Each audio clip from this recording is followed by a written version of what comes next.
Assalamualaikum warahmatullahi wabarakatuh. Kami dari kelompok 6 akan mempresentasikan tugas ekonomi tentang bahan ekonomi, teknologi, dan ekonomi digital. Latar belakang. Di era digital ini, perkembangan teknologi berubah setiap hari. Teknologi media disebut media baru atau orang sering menyebutnya media, orang yang sedang online atau lebih akrab menyebutnya dengan internet media. Ini tentu sudah tidak asing lagi. Media juga disebut-sebut sebagai media belum bisa mengimbangi peningkatan volume sampai sekarang para penggunanya di negara maju. Kinerja media baru mengungguli berbagai media sebelumnya, telah digunakan untuk mendapatkan informasi. Ekonomi digital juga terus berkembang di tanah air. Bahkan Indonesia dinilai memiliki potensi besar karena tingkat penetrasi pengguna internetnya terus meningkat. Pada tahun 2017, jumlah pengguna internet di Indonesia mencapai 143,26 juta jiwa atau meningkat 7,96% dibandingkan tahun 2016, yaitu sebesar 132,7 jiwa. Jumlah pengguna internet pada tahun 2017 tersebut mencakup 54,68% dari total populasi Indonesia yang mencapai 262 juta jiwa. Pemerintah Indonesia di era Presiden Joko Widodo menargetkan Indonesia menjadi kekuatan ekonomi digital terbesar di ASEAN pada tahun 2020 dengan proyeksi nilai transaksi e-commerce mencapai 130 juta USD. Ekonomi digital merupakan suatu hal yang menandakan perkembangan dan pertumbuhan. Ekonomi pada masa yang akan datang ditandai dengan semakin pesatnya perkembangan bisnis atau transaksi perdagangan yang menggunakan layanan internet sebagai media dalam berkomunikasi, kolaborasi, dan bekerja sama antar perusahaan atau individu. Konsep ekonomi digital awalnya oleh Don Trapscott, Ekonomi Digital 1995, yaitu sistem ekonomi sebagai ciri uang intelijen, termasuk informasi, penggunaan dan kapasitas berbagai instrumen, dan pengolahan informasi. Komponen ekonomi digital berhasil ditentukan dulu waktu adalah industri teknologi informasi dan komunikasi. Aktivitas dan distribusi e-commerce, barang dan layanan digital, potensi bisnis dan era digital sangat lebar, terutama untuk industri kreatif. Berbagai platform perdagangan elektronik yang terus tumbuh menjadi angin segar bagi usaha kecil dan menengah di Indonesia untuk memasarkan produknya. Namun demikian, di sisi lain, ekonomi digital dapat memperburuk ketimpangan dikarenakan ada sebagian kelompok yang cepat mengikuti perkembangan digital dan sukses, serta ada pula yang tidak bisa mengikutinya. Ekonomi digital masih menjadi tantangan bagi sebagian pengusaha, karena bagi yang mampu beradaptasi, keuntungan berlipat ganda akan didapat. Sebaliknya, pengusaha yang tidak dapat mengikuti kecanggihan perkembangan zaman bukan tidak mungkin akan jauh ketinggalan. Anak-anak muda menjadi kelompok yang sangat antusias menggeluti bisnis berbasis digital, karena banyak pebisnis muda yang sukses memanfaatkan teknologi. Dampak ekonomi digital. Ekonomi digital memiliki dampak yang signifikan terhadap perekonomian Indonesia. Berdasarkan laporan Oxford Economic tahun 2006, setiap 1% peningkatan penetrasi mobile diproyeksikan menyumbang tambahan 640 juta US dollar kepada PDB Indonesia, serta membuka 10.700 lapangan kerja baru pada tahun 2020. Di balik itu, perkembangan ekonomi digital apabila tidak segera disikapi dapat menimbulkan beberapa dampak negatif, antara lainnya pengangguran. Kepala Badan Perencanaan Pembangunan Nasional atau biasa disebut Bappenas, menurut Bambang Brojonegoro, sebanyak 52,6 juta pekerjaan di pasar kerja Indonesia berpotensi diganti oleh automasi, misalnya mesin ataupun robot. Pekerjaan yang akan hilang tersebut merupakan pekerjaan dengan keterampilan terbatas, atau kita bisa menyebutnya tidak terlalu tinggi. Dampak lain dari perkembangan ekonomi digital yaitu banyaknya toko retail yang tutup karena kemunculan e-commerce, sehingga toko online lebih berjaya. Persaingan bisnis di era ekonomi digital ini bersifat customer oriented atau cut. Dampak lain dari perkembangan ekonomi digital yaitu banyaknya toko retail yang tutup karena kemunculan e-commerce sehingga toko online lebih berjaya. Persaingan bisnis di era ekonomi digital ini bersifat customer oriented dan competition oriented. Jika tidak segera menerapkan konsep seperti itu, maka akan memungkinkan tergilasnya perusahaan pesaing secara langsung maupun tidak langsung. Bisnis memerlukan teknologi yang canggih agar kegiatannya berjalan dengan lancar dan dapat membantu semua kegiatan dengan para konsumen dan produsennya. Sedangkan di sisi ketenaga kerjaan, beberapa perusahaan mapan mulai mengaku kesulitan mendapat talenta yang hebat karena mereka lebih memilih bekerja di usaha rintisan atau startup. Alasan memilih usaha rintisan atau startup tersebut antara lain bisa memberi dampak kepada individu dan perubahan masyarakat, mudah belajar dan mendapat wawasan lebih banyak, umur relatif sama, sehingga bisa bekerja dengan teman sebaya.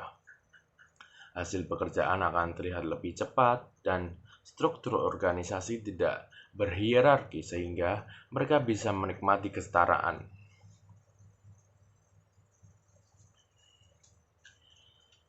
Dari penjelasan di atas dapat disimpulkan bahwa pesatnya perkembangan ekonomi digital di Indonesia membawa dampak positif dan negatif. Untuk dampak positifnya, terlihat bahwa ekonomi digital telah meningkatkan kontribusi. Terima kasih. Tidak hanya memberikan dampak positif, ekonomi digital juga memberikan dampak negatif bagi perusahaan-perusahaan dan toko-toko. Di antaranya, banyak toko-toko retail dan toko-toko kelontong yang mulai gulung tikar dikarenakan kalah bersaing dengan e-commerce yang mulai bermunculan. Sehingga toko-toko online lebih berjaya dan diuntungkan dan dapat lebih berkembang dibandingkan dengan toko-toko kelontong dan toko-toko retail yang ada. Persaingan bisnis di era digital seperti sekarang bersifat customer oriented dan competition oriented. Jika perusahaan atau toko tidak dengan segera menjalankan konsep tersebut, maka lambat laun usahanya akan tergilas oleh perusahaan lain yang telah lebih dulu menjalankan konsep-konsep di atas. Karena kemajuan teknologi sangat diperlukan untuk menjalankan bisnis di era sekarang ini. Agar kegiatannya dapat berjalan dengan lebih lancar dan dapat membantu segala kegiatan dengan para konsumennya. Sedangkan di bidang tenaga kerja, banyak perusahaan-perusahaan ternama yang mulai mengaku kesulitan untuk merekrut anggota-anggota yang lebih bertalenta dikarenakan orang-orang yang bertalenta tersebut lebih memilih untuk merintis bisnisnya sendiri dari awal. Alasan-alasan yang dimiliki orang-orang tersebut antara lain yang pertama, dengan membangun bisnisnya sendiri dapat memberikan dampak kepada individu-individu maupun masyarakat. Yang kedua, dengan menjalankan bisnis sendiri, dia bisa lebih belajar dan mendapat wawasan yang lebih luas.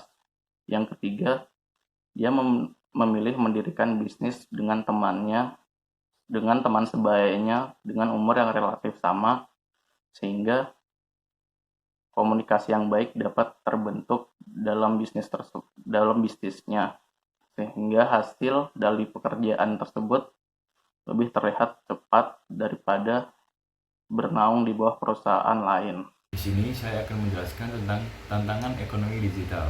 Langsung saja, model pertumbuhan ekonomi ke depan akan bergantung pada berbagai inovasi teknologi. Saat ini, tugas pemerintah adalah memastikan bahwa ekonomi digital harus menopang pertumbuhan ekonomi. Ekonomi baru ini harus menjamin agar tidak hanya mendorong produktivitas dan pertumbuhan, tetapi juga menjadi fondasi yang bermanfaat bagi semua kalangan masyarakat. Model pertumbuhan ekonomi baru ini harus bertujuan mendorong permintaan domestik, meningkatkan perdagangan antar kawasan, dan memberikan peluang terjadinya diversifikasi ekonomi. Ekonomi digital dapat mendorong orang menjadi lebih produktif dengan memanfaatkan teknologi, dan dengan bonus demografi diharapkan generasi muda lebih menguasai perkembangan teknologi. Penguasaan teknologi digital adalah salah satu hal yang masih dapat dikatakan minim di Indonesia saat ini. Hal inilah yang harus diantisipasi dan diselesaikan oleh pemerintah menjelang bonus demografi. Bonus demografi akan maksimal apabila usia produktif memiliki kesehatan yang layak, pendidikan, dan keterampilan yang memadai. Di sini saya ingin menekankan bahwa untuk menangkap peluang usaha baik di pasar dalam negeri maupun di luar negeri, pemerintah harus meningkatkan peran Kementerian Teknis di sektor industri dan sektor perdagangan untuk melakukan pembinaan bagi UKM agar dapat memiliki daya saing tinggi dengan menerapkan sistem teknologi dan informasi pada kegiatan usahanya. Pemerintah juga harus mendorong tumbuh kembang industri kreatif yang memiliki kekhasan melalui fasilitas permodalan, pembukaan pasar atau diversifikasi pasar, dan pemberian insentif di bidang perpajakan. Insentif pajak ini menjadi penting untuk memberi ruang gerak para pengusaha baru untuk mengembangkan usahanya. Tantangan yang tidak kalah penting dan harus dapat diantisipasi oleh pemerintah adalah menginternalisasikan pendidikan berbasis TIK mulai dari pendidikan dasar sampai atas agar sumber daya manusia Indonesia mampu bersaing dalam menghadapi era ekonomi digital saat ini. Revolusi 4.0 mendorong berbagai negara di dunia untuk terus berinovasi dalam ranah perekonomian digital. Melakukan inovasi dan mengikuti perkembangan yang ada memang tidaklah selalu mudah. Di sini saya akan mengasih tahu ada beberapa hal lain tantangan dalam perkembangan ekonomi digital ini. Yang pertama adalah cyber security. Cyber security masih menjadi tantangan utama di berbagai negara dalam hal perekonomian digital. Begitu pula dengan investasi digital ekonomi Indonesia. Sebagai negara berkembang yang memiliki peluang besar, Indonesia memiliki arus transaksi online yang semakin meningkat setiap harinya atau bahkan setiap tahunnya. Hal ini akan menjadi celah baru bagi pihak yang tidak bertanggung jawab untuk melakukan penyerangan terhadap dunia cyber. Bahkan negara kita pernah mendapatkan 1.225 miliar serangan cyber setiap harinya. Salah satu bentuk serangan cyber ini adalah ransomware yang dapat menyerang website yang bergerak di perekonomian digital. Kasus yang dapat dijadikan pelajaran adalah bagaimana ransomware dapat membobol bank sentral Bangladesh dan Malaysia. Akibatnya kerugian yang cukup besar pun tak dihindari. Oleh karenanya, penting bagi pemerintah menciptakan keamanan internet tingkat tinggi guna menjaga transaksi dan investasi ekonomi digital. Hal yang lainnya yang menjadi tantangan Indonesia dalam perekonomian digital adalah persaingan yang semakin ketat. Perekonomian digital juga membawa persaingan semakin ketat. Perkembangan e-commerce seolah menjadi keran masuknya produk-produk dari negara lain ke Indonesia dengan mudah. Akibatnya, produk-produk lokal pun tidak jadi berkembang, akan tergerus oleh produk dari negara lain yang cenderung dijual dengan harga lebih terjangkau. Misalnya saja, membanjirnya produk-produk dari Cina, Singapura, maupun Jepang, ditambah lagi saat ini masih minim produk dari UMKM yang masuk dalam ranah e-commerce. Dan disinilah diperlukan adanya sinergi dari pihak pemerintah maupun swasta agar produk lokal ini dapat bersaing baik melalui pembinaan hingga bantuan inovasi supaya di masa mendatang produk lokal dapat menikmati keuntungan dari adanya investasi digital ekonomi Indonesia. Yang ketiga adalah pembangunan sumber daya manusia. Sumber daya selanjutnya dapat menghadapi investasi digital ekonomi Indonesia ialah mengenai sumber daya manusia. Hal ini tentu menjadi PR bagi masyarakat, bagi pemerintah di negara-negara berkembang seperti Asia Tenggara, termasuk pula di Indonesia. Pada tahun 2017, bagaimana dilansir dari kompas.com, Google menyebutkan bahwa di Asia Tenggara sumber daya profesional dalam mendongkrakkan pertumbuhan ekonomi digital masih minim. Seperti pekerjaan rumah di negara-negara berkembang, tenaga kasar masih mendominasi sumber daya dalam hal sistem perekonomian. Tantangan ini memang tidak bisa diselesaikan dalam waktu singkat. Salah satu pemecahannya ialah pemerintah lagi-lagi harus bekerjasama dalam mengedukasi masyarakat dan mempersiapkan sistem pendidikan yang sesuai dengan perkembangan zaman jika ingin memiliki sumber daya saing yang baik dalam menghadapi ekonomi digital saat ini. Selanjutnya yang keempat, ketersediaan akses internet yang mumpuni. Sama halnya dengan pembangunan sumber daya manusia, faktor lain yang tidak kalah pentingnya adalah mengenai faktor infrastruktur. Dalam hal ini, yang menjadi poin penting adalah ketersediaan akses internet mumpuni di seluruh wilayah, sebab akses internet inilah yang memengaruhi investasi digital ekonomi di Indonesia. Saat ini, internet di Indonesia masih terpusat di pulau-pulau terbesar seperti Pulau Jawa, Sumatera, Bali, dan Nusa Tenggara. Sedangkan wilayah terpencil lainnya seperti Kalimantan, Sulawesi, hingga Papua dinilai masih minim. Data tersebut dilansir dari Asosiasi Penyelenggara Jasa Internet di Indonesia pada tahun 2017 lalu. Diharapkan dengan adanya program pembangunan internet nantinya bisa mendorong peningkatan perekonomian. Selanjutnya yang kelima, regulasi yang belum mengikuti perkembangan zaman. Tantangan lainnya ialah mengenai adanya regulasi dan dasar hukum yang perlu dirancang untuk mengikuti perkembangan zaman. Hukum klasik yang menyebut bahwa hukum selalu berjalan tertatih-tatih mengejar perkembangan zaman mungkin akan berlaku jika aturan main mengenai digital ekonomi di Indonesia tidak ditangani dengan optimal. Menanggapi hal ini, pemerintah pun dengan sigap membuat peraturan perundang-undangan yang mengatur jalannya perekonomian digital nasional. Begitu pula dengan lembaga-lembaga terkait. Ini semata-mata untuk melindungi hak-hak konsumen dan pelaku ekonomi digital agar dapat berjalan dengan baik di masa mendatang. Setidaknya tantangan di atas lah yang saat ini sangat relevan dihadapi oleh pemerintah dalam hal investasi digital ekonomi Indonesia. Semoga kedepannya nantinya tantangan-tantangan tersebut bisa segera teratasi demi ekonomi digital yang semakin berkembang di Indonesia. Sekian dari saya, terima kasih.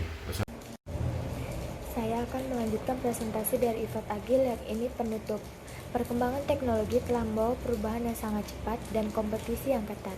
Mobilitas manusia, distribusi barang, serta lalu lintas modal dan informasi semakin cepat berkembang melalui digitalisasi. Perkembangan digitalisasi telah menciptakan terobosan baru di bidang ekonomi, yakni dalam bisnis ke bisnis, bisnis ke pelanggan, serta pelanggan ke pelanggan. Melalui digitalisasi telah membawa dampak positif dan negatif, dan itu menjadi tantangan bagi pemerintah dan masyarakat. Sekian dari kelompok kami. Wassalamualaikum warahmatullahi wabarakatuh.